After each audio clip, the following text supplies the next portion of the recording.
Hi everyone, welcome back to my channel and welcome back to the Reading Through the Bible series. Today we'll be talking about Ezra. Today, as I am filming this, it is Easter, so happy Easter. That is also why I am in a dress and my makeup is done. Yeah, today has been such a lovely Easter. Getting to sing songs in church and worship with everyone is always one of my favorite parts of the day, and just feeling so spiritually fed today. I don't know, today is just, it's got the right kind of vibes. So I thought, why not? Let's film a couple more of these videos today, because I do have notes from last year when I was reading through these books. I'm still trying to get through them for y'all, so today let's go ahead and dive into Ezra. So the book of Ezra was written by Ezra, and then for my main takeaways from the book, I wrote that the book starts with rebuilding the altar and the temple. The temple is finished and Passover is celebrated. This happens in chapter 6. Ezra was sent to teach people. This happens in chapter 7. And I wrote that the book ends about people confessing their sins and intermarriage between the different lands. For my didn't know / didn't realize section, I have 3 takeaways. The first one comes from Ezra 3 verses 12 through 13.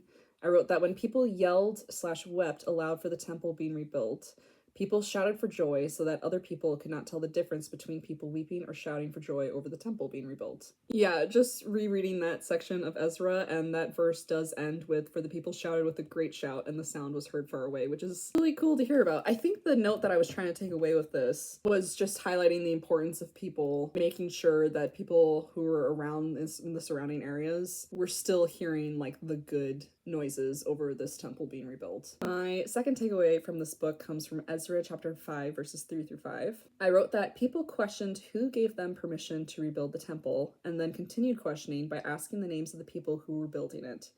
And I wrote in parentheses, very BC Karen of them.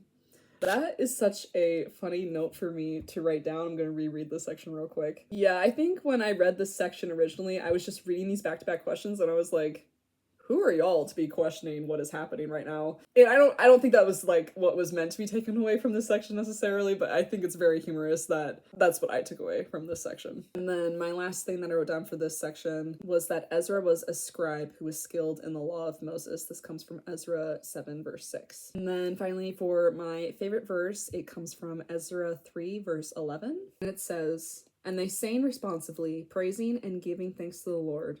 For he is good, for his steadfast love endures forever toward Israel. And all the people shouted with a great shout when they praised the Lord, because the foundation of the house of the Lord was laid." This verse very much ties in with a favorite verse of mine that I chose for 1st and 2nd Chronicles in the 2 prior videos I made for this series on my channel. But I do like the last part of this section of the verse 2 where it says, "All the people shouted with a great shout when they praised the Lord, because the foundation of the house of the Lord was laid." Yeah, I think just reading about people praising God and understanding the importance of almost like the physicality of them in their lives, with quite literally a foundation of this temple being rebuilt, and just shouting praise. I just really enjoy reading about that. But yeah, those are all the notes I have written for Ezra. As always, if you have any interest in seeing my takeaways for any of the books of the Bible, I do have a playlist on my channel and it will be linked below, so feel free to check those ones out as well. As always, I hope you guys are having a good day, and if you're not, that's okay too. I will see you guys in the next one. Bye!